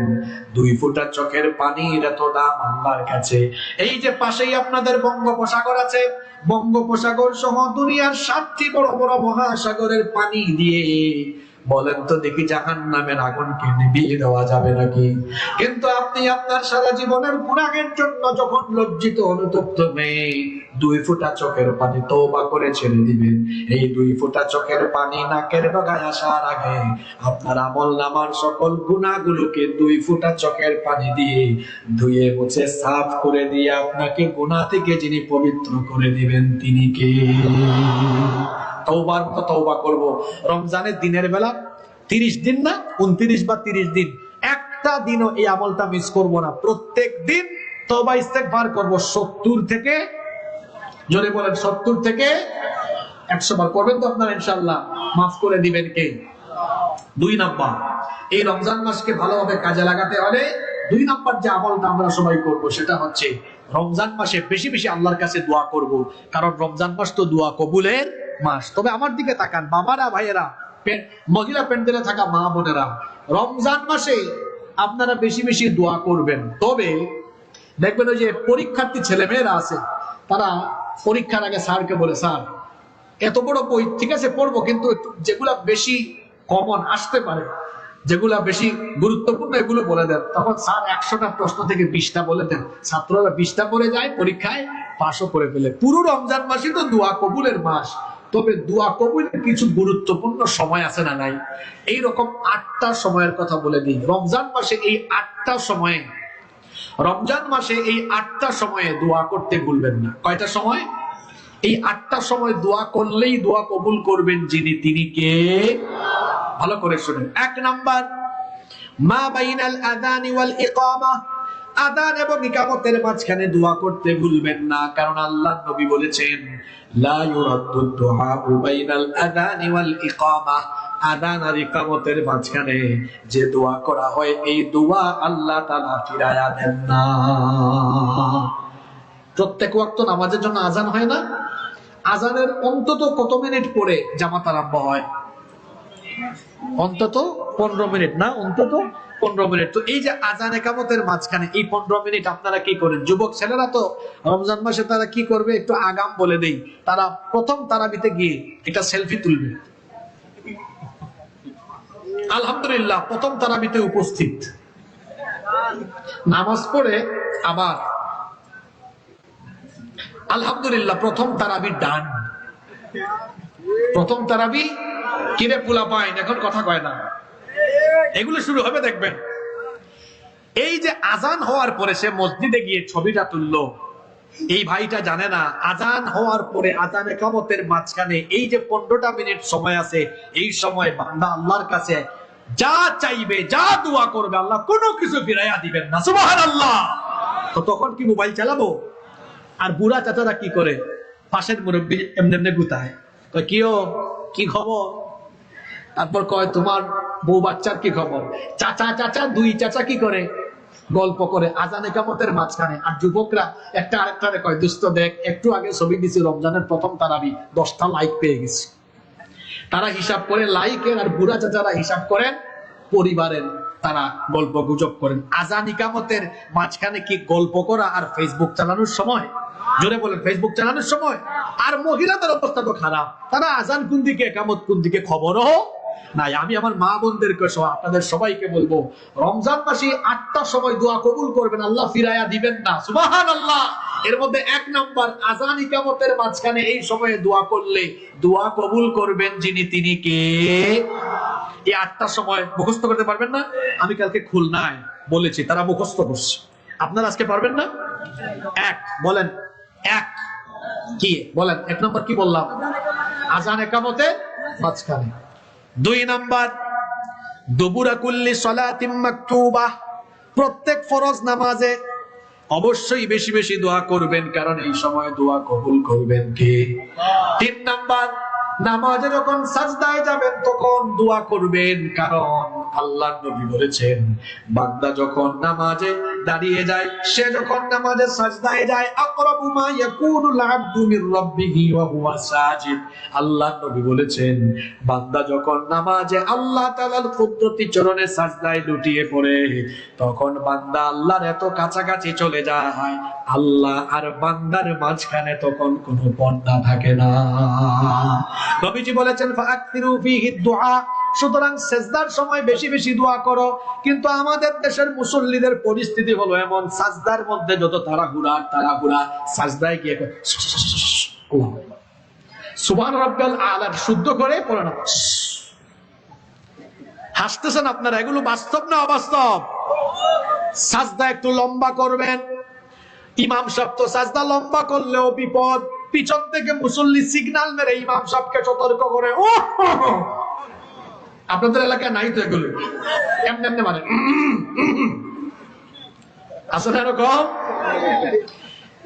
সাজদাতে একটু লম্বা করবেন, সাজদার সময় দোয়া করবেন। আল্লাহর রাসূলের একটা আমল আছে, এই আমলটা হলো আমাদের সমাজে বড় নিরীহ আমল। কথাটা কি বললাম না? কি আমল? নিরীহ। নিরীহ মানে এটা কেউ করে না, অথচ আল্লাহর নবী আমলটা কখনো মিস করতেন না। নবীজি সাজদায় যাওয়ার পরে সাজদার তাসবিহ তো আপনারা পড়েন, জানেন, সুবহান রাব্বিয়াল আলা, কিন্তু আল্লাহর নবী এটার পাশাপাশি একটা দোয়া কখনো মিস করতেন না। সাজদায় নবীজি একটা দোয়া করতেন, আল্লাহুম্মা গফিরলি যামবি কুল্লাহু দিক্কাহু ওয়া জিল্লাহু ওয়া আউওয়ালাহু ওয়া আখিরাহু ওয়া আলানিয়াতাহু ওয়া সিররাহু। কে কে এটা পারেন হাত তুলেন তো, বলেন আল্লাহুম্মা গফিরলি। এই তো বলে না, বললে তো মুখস্থ হয়ে যাবে। আমি দোয়া করছি, আল্লাহ বলে বলে মুখস্থ করায় দাও। বলেন আল্লাহুম্মা গফিরলি যামবি কুল্লাহু দিক্কাহু ওয়া জিল্লাহু ওয়া আউওয়ালাহু ওয়া আখিরাহু ওয়া আলানিয়াতাহু ওয়া সিররাহু। কত সুন্দর দোয়া। অর্থ হলো, হে আল্লাহ, আমার সকল গুনাহ, ছোট বড়, প্রথম শেষ, প্রকাশ্য গোপন যত গুনাহ আছে সব গুনাহ মাফ করে দাও। বলেন আমিন। যে 8টা সময় রমজান মাসে দোয়া করতে ভুলবেন না, তার 3 নাম্বার হলো অবশ্যই সাজদার মধ্যে দোয়া করতে ভুলবেন না, কারণ সাজদার মধ্যে দোয়া করলে দোয়া কবুল করেন কে? 4 নাম্বার, 1/3 রাত যখন অতিবাহিত হয়ে যায় অথবা শেষ রাতে তাহাজ্জুদের নামাজে যখন উঠবেন, ভোর রাতে তো সাহারি খাওয়ার জন্য উঠবেন, 30 মিনিট 1 ঘন্টা আগে ঘুম থেকে উঠবেন, তাহাজ্জুদ আদায় করবেন। তাহাজ্জুদের সময়ে বান্দা যে দোয়া করবে, আল্লাহ সেই দোয়া ফিরাইয়া দিবেন না। কয়টা বললাম? কয়টা মনে রাখছেন কিনা দেখি? 1 নাম্বার কি বলছি? হ্যাঁ, মাশাআল্লাহ, আযানে কামতের মাঝখানে। 2 নাম্বার 5 ওয়াক্ত নামাজে। 3 নাম্বার নামাজে কিসের মধ্যে? 4 নাম্বার কোন টাইমে? তাহাজ্জুদের টাইমে। কোন টাইমে? 5 নাম্বার, রমজান মাসে আমরা জুমা পাবো 4টা। কয়টা? 4টা জুমায়। জুমার দিনে দেরি করবেন না, আজান হলে মসজিদে যাবেন, ইমাম সাহেব, খতিব সাহেব মিম্বরে বসা থেকে নিয়ে নামাজ পর্যন্ত এই সময়টাতেও দোয়া করলে দোয়া যিনি কবুল করেন তিনি কে? এরপরে আসেন 6 নাম্বার হলো জুমার দিনে। জুমার দিনে আসরের পর থেকে নিয়ে সূর্যাস্ত পর্যন্ত এই সময়টাতে দোয়া করলে দোয়া যিনি ফিরাইয়া দিবেন না তিনি কে? 7 নাম্বার হলো সারাটা দিন রোজা রেখে ইফতারের 30 মিনিট আগে 20 মিনিট আগে খেজুর, পানি, বিভিন্ন ধরনের শরবত, ছোলা, বেগুনি, বিভিন্ন ধরনের মিষ্টান্ন, বিভিন্ন ধরনের ফ্রুটস, এত ইফতার সামনে নিয়ে বসলেন কিন্তু খাবার খাচ্ছে না। বান্দা তখন ভয় করতেছে কারে? আল্লাহ ফেরেশতাদেরকে ডেকে বলেন, তাকায় দেখ, আমার বান্দা 12 ঘন্টা 13 ঘন্টা খায় নাই, এখনো তার সামনে খাবার আছে, খাইতেছে না, কারণ আমার বান্দা ভয় করে আমাকে। সুবহানাল্লাহ। এই সময় যুবকরা যেটা করবে, আমি আগাম কিছু কথা বলে যাচ্ছি, যুবকরা প্রথম দিনের ইফতারি সামনে নিয়ে বলবে, প্রথম রোজার ইফতার করতে বসেছি, আগে একটা ছবি তুলবে, খাইয়া তারপর একটু টাল হয়ে এরকম পরে ছবি আর একটা তুলবে, প্রথম ইফতার ডান। কি বলে, এরকম আছে না? খালাস না, এরা ডান ব্যবহার করে, ডান শব্দ দেখেন না, কিছু করে বলে ডান। এই যুবক ভাইয়েরা, ঠিক আছে না? আমার বলে ঠিক, কি ভদ্র পোলা পায় না। ইফতার সামনে নিয়ে কি এরকম সেলফি তোলা হবে নাকি? ইফতারের আগে বান্দা যখন আল্লাহর দরবারে হাত তুলে দোয়া করে, আল্লাহর নবী বলেছেন ইফতারের সময় দোয়া করলে, ইফতার সামনে নিয়ে দোয়া করলে ওই দোয়াও আল্লাহ ফিরায়া দেন না। ইফতার সামনে নিয়ে কি আমরা গল্প করব, সেলফি তুলবো, না দোয়া করব? জোরে বলেন, কি করব? 8 নাম্বার, খতিব ভাইরা আগামীকাল জুমাবার না, বই ইমাম সাহেব আসছেন না, আপনাদের প্রতি অনুরোধ, এগুলো আপনারা আগামীকালকে আপনাদের মসজিদেও বলবেন, মানুষ উপকৃত হবে ইনশাআল্লাহ। 8 নাম্বার, রমজান মাসে যে সময়গুলোতে দোয়া করতে ভুলবেন না, এর মধ্যে 8 নম্বর হলো, ভালো করে শুনেন, খুব মনোযোগ দিয়ে শুনেন, রমজান মাসে একটা রাত আছে যে রাতের নাম হলো লাইলাতুল কদর। ওই কদরের রাতে যখন আপনি দোয়া করবেন, এই দোয়া যিনি ফিরাইয়া দিবেন না তিনি কে? আম্মা জান আয়েশা রাদিয়াল্লাহু আনহা নবীজিকে বললেন, ওগো আল্লাহর নবী, কদরের রাতে আমি কোন দোয়া পড়ব? নবীজি বললেন, তুমি কদরের রাতে এই দোয়াটা পড়বে, আল্লাহুম্মা ইন্নাকা আফুউন তুহিব্বুল আফওয়া ফাআফু আন্নি। এই দোয়াটা আমরা পারি না? যারা পারেন না আমার সাথে বলেন, ছোট দোয়া মুখস্থ হবে, বলেন আল্লাহুম্মা, জোরে বলেন আল্লাহুম্মা। মহিলারা পাশ থেকে আপনাদেরকে নিয়ে ক্রিটিসাইজ করতেছে, দেখো আমাদের সাতক্ষীরার পুরুষরা কি গলার আওয়াজ দেয়। আল্লাহুম্মা ইন্নাকা আফুউন তুহিব্বুল আফওয়া ফাআফু আন্নি। রমজান মাসের শেষের দশকে বেশি বেশি দোয়াটা করবেন, কারণ লাইলাতুল কদর আছে শেষের 10 দিনে। শেষের দশকে এই দোয়াটা বেশি বেশি করবেন। কত সুন্দর দোয়া, আল্লাহুম্মা, হে আল্লাহ, ইন্নাকা আফুউন, নিশ্চয়ই তুমি ক্ষমাশীল, তুহিব্বুল আফওয়া, তুমি ক্ষমা করতে ভালোবাসো, ফাআফু আন্নি, অতএব তুমি আমাকে ক্ষমা করো, বলেন আমিন। তাহলে রমজান মাসে দোয়া কবুল হওয়ার জন্য কয়টা বিশেষ সময়ের কথা বলেছি, দেখি মনে রাখছেন কিনা? 1, 2, 3, 4, 5,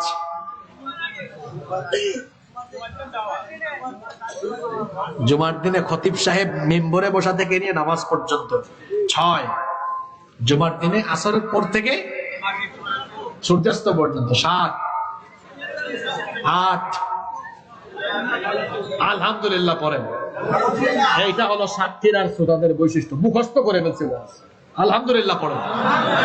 আমি রমজান মাসের জন্য মানে জান্নাত উপযোগী বানাবার জন্য আপনি নিজেকে জান্নাতি বানাবেন, বেশি না, মাত্র কয়টা আমলের কথা বলতেছি? 5টা। ওই 2 নম্বরে 8টা দুয়ার সময় ঢুকছে, কিন্তু মূল আমল কয়টা? 1 নম্বর বলছি, প্রত্যেক দিন 70 থেকে 100 বার তওবা ইস্তেগফার করা, করবেন তো? 2, বেশি বেশি দোয়া করা, বিশেষ করে কয়টা সময়ে? 3, রমজান মাসে তাহাজ্জুদ মিস করবেন না। এমনিতে তো সারা বছর পড়তে পারেন না, কিন্তু রমজান মাসে পড়ার একটা সুযোগ আছে। ভোর রাতে সাহরি খাওয়ার জন্য উঠবেন, আধা ঘন্টা 1 ঘন্টা আগে উঠে যাবেন, তাহাজ্জুদের নামাজ আদায় করবেন। কারণ হলো ফরজ নামাজের পরে তাহাজ্জুদের নামাজ যার কাছে সবচাইতে পছন্দের তিনি কে? রাতের আধারে যারা সিজদাতে রয়, চোখের স্রোতে নদী যেন বয়। রাতের আধারে যারা সিজদাতে রয়, তো চোখের স্রোতে নদী যেন বয়। ছলনার হাত জানি যত আসো, পেছনে ফিরেও তাকায় না। যাদের হৃদয়ে আছে আল্লাহর ভয়, তারা কবু পথ ভুলে যায় না। আল্লাহর প্রেম ছাড়াই দুনিয়ায় কারো কাছে কোনো কিছু চায় না, বলেন আলহামদুলিল্লাহ। 4 নাম্বার, রমজানে একদিনও কোরআন তেলাওয়াত বাদ দিবেন না, কারণ রমজান হলো কোরআন নাজিলের মাস। শাহরু রমাদানাল্লাযী উনজিলা ফীহিল কুরআন, এই মাসে কোরআন নাজিল করেছেন কে? এজন্য রমজান মাসে একদিনও কোরআন তেলাওয়াতের আমল মিস করবেন না। 5 নাম্বার আমল হলো তারাবিহের নামাজ আপনারা গ্যাপ দিবেন না, তারাবিহের নামাজ মিস দিবেন না, কারণ আল্লাহর নবী বলেছেন, ইন্নাল্লাহা ফারাদা আলাইকুম সিয়ামা রমাদান ওয়া সানানতু লাকুম কিয়ামা। আল্লাহ তোমাদের জন্য রমজান মাসের রোজা ফরজ করেছেন, আর আমি তোমাদের জন্য তারাবিহের নামাজের ব্যবস্থা করেছি। ফামান সামাহু ওয়া কামাহু ঈমানাও ওয়া ইহতিসাবান গুফিরা লাহু মা তাকদ্দামা মিন যামবি। আল্লাহর নবী বলেছেন, সুতরাং যে ব্যক্তি ঈমান আর ইহতিসাবের সাথে রমজানের সিয়াম রাতের কিয়াম আদায় করবে, তার পিছনের সকল গুনাহ যিনি মাফ করে দিবেন তিনি কে? তবে রমজান মাসে তারাবির নামাজে তারাবির নামে তামাশা করবেন না, তাড়াহুড়া করবেন না। তারাবির নামাজে ইমাম সাহেবকে স্পিডে পড়তে, দ্রুত গতিতে পড়তে বাধ্যবাধকতা আরোপ করবেন না, বরং বলবেন, হুজুর আপনি আস্তে আস্তে পড়েন, ধীরে ধীরে, যেন প্রতিটা অক্ষর বোঝা যায়। পেছন থেকে যেন মুসল্লি বুঝতে পারে, এভাবে আস্তে আস্তে করে পড়েন। মাতালুহুম কামাতালিল্লাযী ইসতাওকাদা নারা ফালাম্মা আযাআত মা হাওলাহু যাহাবাল্লাহু বিনূরিহিম ওয়া তারাকাহুম ফী যুলুমাতিন লা ইউবসিরুন সুম্মুন বুকমুন উময়ুন ফাহুম লা ইয়ারজিউন আও কাসাইয়্যিবিন মিনাস সামাই ফীহি যুলুমাতুন ওয়া রা'দুন ওয়া বারকুন ইয়াজ'আলুনা আসাবি'ahum ফী আযানিহিম মিনাস সাওয়া'iqি হাদারাল মাউত ওয়াল্লাহু মুহীতুম বিল কাফিরিন। এই যে তিলাওয়াত করলাম, প্রতিটা অক্ষর বোঝা গেল কি গেল না? প্রতিটা অক্ষর বোঝা গেল কি গেল না? এই রকম করে হক আদায় করে পড়বেন। রমজানে তারাবির নামে তামাশা করে আল্লাহর কোরআনের সাথে বেয়াদবি করবেন না। ধীরে ধীরে আমরা আদায় করব ইনশাআল্লাহ। তাইলে আমরা জান্নাত নিয়ে আলোচনা করলাম, আর নিজেকে জান্নাতি বানানোর একটা সুযোগ তো রমজান মাসে পাচ্ছি। রমজান মাসে এই 5টা আমলের কথা বলে গেলাম, এটা মিস দিবেন না। এই 5টা আমলের মাধ্যমে আমরা ক্ষমাপ্রাপ্ত জান্নাতি বান্দা হয়ে যেতে পারবো ইনশাআল্লাহ। কোন 5টা আমল? 1, প্রতিদিন 70 থেকে 100 বার তওবা ইস্তেগফার আমরা মিস দিব না ইনশাআল্লাহ। 2, রমজান মাসে বিশেষ 8টার সময় দোয়া করতে ভুলবো না ইনশাআল্লাহ। 3, তাহাজ্জুদ একদিনও গ্যাপ দিব না, জোরে বলি ইনশাআল্লাহ। 4, কুরআন তেলাওয়াত কি বাদ দিব? 5 নম্বর কি বলেছি? তারাবির নামাজও মিস দেব না ইনশাআল্লাহ। এই 5টা আমল করার তৌফিক আল্লাহ দান করেন, আর আমাদেরকে জান্নাতি হওয়ার কোয়ালিটি অর্জন করার তৌফিক আল্লাহ দান করেন। আমরা সবাই বলি আমিন। কেউ দাঁড়াবেন না, আমরা মুনাজাত করে উঠবো। তার আগে দেখি ইন্তেজামিয়া কমিটির কোন সমাপনী কথা আছে কিনা। আমার ভাই ইসমাইল হোসেন মিনল ভাই, আপনাদের এলাকার গৌরব, তিনি বাংলাদেশ বেতারে ধারাভাষ্য দেন। আমার ভাই তো একটা সঙ্গীতের আপনার করেছেন, ইউটিউবে আছে জন্য গাই নাই, কিন্তু আজকে নতুন নতুন 6-7টা দিছি। খুশি হয়েছেন না আপনি? পুরান জিনিস ভালো না নতুন জিনিস ভালো? নতুন জিনিস ভালো।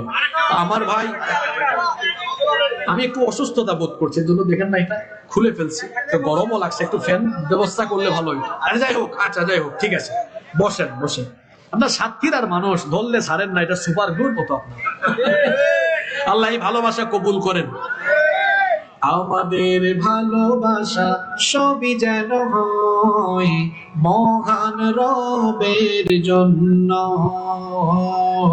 রাগ ক্ষোভ ঘৃণা গুলো তাও যেন হয় শুধু প্রভু তোমারই জন্য। ভালোবাসি বাসি ভালো, ভালোবাসি প্রভু তোমাকে, ইয়া হাবিবি ইয়া রাসূলুল্লাহ, হৃদয়ে গেথেছি তোমাকে। মান আহাব্বা লিল্লাহ ওয়া আবগদা লিল্লাহ ওয়া আতা লিল্লাহ ওয়া মানাআ লিল্লাহ ফাকাদ استكمل الإيمان. من أحب لله وأبغض لله وأعطى لله ومنع لله فقد استكمل الإيمان. যারা দাঁড়িয়ে আছেন জায়গায় বসে যান, আমরা মুনাজাত করবো ইনশাআল্লাহ। আমার ইসমাইল হোসেন মিলন ভাই সহ আমার ভাইয়ের সাথে আরো যত যুবক ভাইরা, ছাত্র ভাইরা এবং একটা স্বেচ্ছাসেবী সংগঠন আছে, নাম কি? হুবদিপুর স্বেচ্ছাসেবী সংগঠন। আমার ইয়াং যুবক ভাইরা কষ্ট করেছেন, তাদের জন্য দোয়া হবে। এলাকার মুরব্বীদের জন্য, মুত্তাকিনদের জন্য, প্রবাসীদের জন্য দোয়া হবে, কারণ প্রবাসীরা বিরাট একটা সহযোগিতা এই মাহফিলে করেছেন। যারা ভাটায় কাজ করেন বা যারা যে কাজ করেন, সবার জন্য দোয়া হবে ইনশাআল্লাহ। আল্লাহুম্মা আমিন। আলহামদুলিল্লাহি রাব্বিল আলামিন والصلاة والسلام على أشرف الأنبياء والمرسلين. ربنا ظلمنا أنفسنا وإن لم تغفر لنا وترحمنا لنكونن من الخاسرين. ربنا لا تزغ قلوبنا بعد إذ هديتنا وهب لنا من لدنك رحمة إنك أنت আনতাল ওয়াহ্হাব রব্বানা ইগফির লানা ওয়া লিইখওয়ানিনা আল্লাযীনা সাবাকুনা বিল ঈমান ولا تجعل في قلوبنا غلا للذين آمنوا ربنا إنك رؤوف رحيم رب العالمين ওগো আমাদের মালিক, ওগো আমাদের রব, গভীর রজনী পর্যন্ত আমরা তোমার কুরআন পাগল বান্দা বান্দীরা তোমার কালাম থেকে আলোচনা করে এবং শুনে এই গভীর রজনীতে হাজার হাজার মুসলমান নরনারী নিয়ে আমরা তোমার দরবারে হাত তুলেছি। রব্বুল আলামিন, আমরা জানি আমরা জীবনে অনেক গুনাহ করেছি, আমরা জানি আমাদের গুনাহের পরিমাণ যত বেশি তোমার দয়ার পরিমাণ তার চাইতে আরো বহুগুণ বেশি। ওগো আল্লাহ, আমাদের গুনাহের দিকে না তাকিয়ে তোমার রহমতের দিকে নজর দিয়ে তোমার গফফার নামের খাতিরে আমাদের জীবনে ছোট বড় জানা অজানা যত গুনাহ আমরা করেছি দয়া করে সকল গুনাহ তুমি মাফ করে দাও। রব্বুল আলামিন, আমাদের স্ত্রী সন্তান পরিবার যারা আছেন সবাইকে মাফ করে দাও। বিশেষ করে আমাদের কলিজার টুকরা আব্বা আম্মাকে তুমি ক্ষমা করে দাও। আমাদের যাদের বাবা মা আমাদেরকে এতিম বানিয়ে অন্ধকার কবরের বাসিন্দা হয়ে গিয়েছেন, দয়া করে আমাদের কবরবাসী বাবা মায়ের কবরগুলোকে তুমি জান্নাতুল ফেরদাউস বানিয়ে দাও। আমাদের যাদের বাবা মা জীবিত আছেন নেক হায়াত বাড়িয়ে দাও। যতদিন তারা বেঁচে থাকবেন আমাদেরকে আমাদের বাবা মায়ের খেদমত করার তৌফিক দিয়ে দাও। আল্লাহুম্মা ইগফিরলি ওয়া লিওয়ালিদাইয়া ওয়া কুর রাব্বিরহামহুমা কামা রাব্বায়ানি সগীরা রাব্বিরহামহুমা কামা রাব্বায়ানি সগীরা। রব্বুল আলামিন, ওগো আমাদের মালিক, আমাদের যত আত্মীয় স্বজন কবরে চলে গিয়েছেন সবার কবরের আযাব মাফ করে দাও। বিশেষ করে এই এলাকায় খুবদিপুর এবং এই খুবদিপুর এবং আব্দুল খালি এলাকায় কবরস্থানে যত মুর্দেগান শহীদ আল্লাহ দয়া করে সবার কবরের আযাবকে তুমি মাফ করে দাও। রব্বুল আলামিন, আমাদের অভাব অনটন দূর করে দাও। আমরা যারা ঋণগ্রস্ত আছি ঋণ পরিশোধের তৌফিক দাও। যে যে সমস্যায় আটকে আছে সমাধানের ব্যবস্থা করে দাও। যারা আমার সাথে আমিন আমিন বলছেন সকলের হৃদয়ের নেক বাসনা তুমি পূরণ করে দাও। রব্বুল আলামিন, ওগো আমাদের মালিক, আজকের এই মাহফিলের ইন্তজামকে তুমি কবুল আর মঞ্জুর করে নাও। এই মাহফিল আয়োজন করতে গিয়ে যারা টাকা পয়সা মেধা শ্রম বুদ্ধি দিয়ে যারা যেভাবে সাহায্য সহযোগিতা করেছেন দয়া করে সকলের সাহায্য সহযোগিতাকে তুমি কবুল আর মঞ্জুর করে নাও। রব্বুল আলামিন, বিশেষ করে প্রবাসী ভাইয়েরা অর্থনৈতিক ভাবে ভালো সহযোগিতা করেছেন, আল্লাহ আমার প্রবাসী ভাইদের জীবনের গুনাহ খাতা মাফ করে দাও। রব্বুল আলামিন, তাদের উপার্জনে বরকত দিয়ে দাও। রব্বুল আলামিন, তাদের প্রবাস জীবনকে সুন্দর সুগময় এবং নিরাপদ করে দাও। যারা চাকরি করেন ব্যবসা করেন সকলের কাজে কর্মে ব্যবসায় বরকত দিয়ে দাও। রব্বুল আলামিন, অনেকে ফাটায় কাজ করেন, রব্বুল আলামিন যারা এখানে যে কাজ করেন প্রত্যেকের কাজে তুমি বরকত দাও। আমাদেরকে হালাল উপায় উপার্জনের তৌফিক দাও। হারাম থেকে আমাদেরকে হেফাজত করো। যে স্বেচ্ছাসেবী সংগঠনের ভাইরা এই মাহফিলে সহযোগিতা করেছেন আল্লাহ আমার ভাইদেরকে মাফ করে দাও। রব্বুল আলামিন, আমার ইসমাইল হোসেন মিলন ভাইকে আল্লাহ তুমি ক্ষমা করে দাও। পুরো ইসলাম প্রিয় দিন প্রিয় আলেম ওলামা প্রিয় মানুষ আল্লাহ তুমি তার সন্তানদেরকে তার বাবা মা তার পরিবারের সবাইকে তুমি মাফ করে দাও। আজকের মাহফিলের সম্মানিত সভাপতি জনাব আলহাজ শেখ গোলাম মাহমুদ সাহেব সহ যত অতিথিবৃন্দ ছিলেন আল্লাহ সবাইকে মাফ করে দাও। ওসি সাহেব এসেছেন আল্লাহ ওসি সাহেবকেও মাফ করে দাও। রব্বুল আলামিন, আমার দেশের পুলিশ, র্যাব, বিজিবি, সেনাবাহিনী, বিমান বাহিনী, নৌবাহিনী, এনএসআই, ডিজিএফআই, গোয়েন্দা সংস্থা, টিভি, যত বাহিনী আছে আল্লাহ সবাইকে তুমি হেফাজত করো। সবাইকে তুমি দ্বীনের জন্য কবুল করে নাও। রব্বুল আলামিন, আজকের এই মাহফিলে যত যুবক ভাইরা কষ্ট করেছেন আল্লাহ আমার যুবক ভাইদেরকে তুমি মাফ করে দাও। তাদের গুনাহ খাতা মাফ করে দে, তাদের প্রত্যেককে তুমি দ্বীনের জন্য কবুল করে নাও। রব্বুল আলামিন, এই মাহফিলে অসংখ্য বৃদ্ধ বাবারা এসেছেন আল্লাহ আমার বাবাদের গুনাহগুলো তুমি মাফ করে দাও। তাদেরকে ঈমানি জিন্দেগি গঠন করার তৌফিক দিয়ে দাও। রব্বুল আলামিন, 24-এর গণ অভ্যুত্থানে আমার যে সকল ভাই বোনেরা শহীদ হয়েছেন, আল্লাহ আমার ভাই বোনদেরকে তুমি শাহাদাতের সর্বোচ্চ মর্যাদা দান করে দাও। আল্লাহ যারা এখনো অসুস্থ আছেন, আহত আছেন, তাদেরকে তুমি দ্রুত শিফা নসিব করে দাও। রব্বুল আলামিন আমাদের সবাইকে ঐক্যবদ্ধ হয়ে এই দেশকে মিলেমিশে সাজাবার গঠন করার তৌফিক দাও। রব্বুল আলামিন রাস্তাঘাটে বিপদ আপদ বালা মুসিবত থেকে আমাদেরকে হেফাজত করো, আমাদেরকে আজীবন তোমার দ্বীনের পথে অটল বিচল থাকার তৌফিক দিয়ে দাও। সাল্লাল্লাহু তাআলা আলা খায়রি খালকিহি মুহাম্মাদিন ওয়া আলিহি ওয়া আসহাবিহি আজমাইন বিফadli সুবহান রাব্বিকা রাব্বিল ইজ্জাতি আম্মা ইয়াসিফুন ওয়া সালামুন আলাল মুরসালিন ওয়াল হামদুলিল্লাহি রাব্বিল আলামিন। ওয়া জাআল আখিরা কালামিনা ইনদাল মাউতি লা ইলাহা ইল্লাল্লাহ মুহাম্মাদুর রাসূলুল্লাহ। আসসালামু আলাইকুম ওয়া রাহমাতুল্লাহি ওয়া বারাকাতুহু।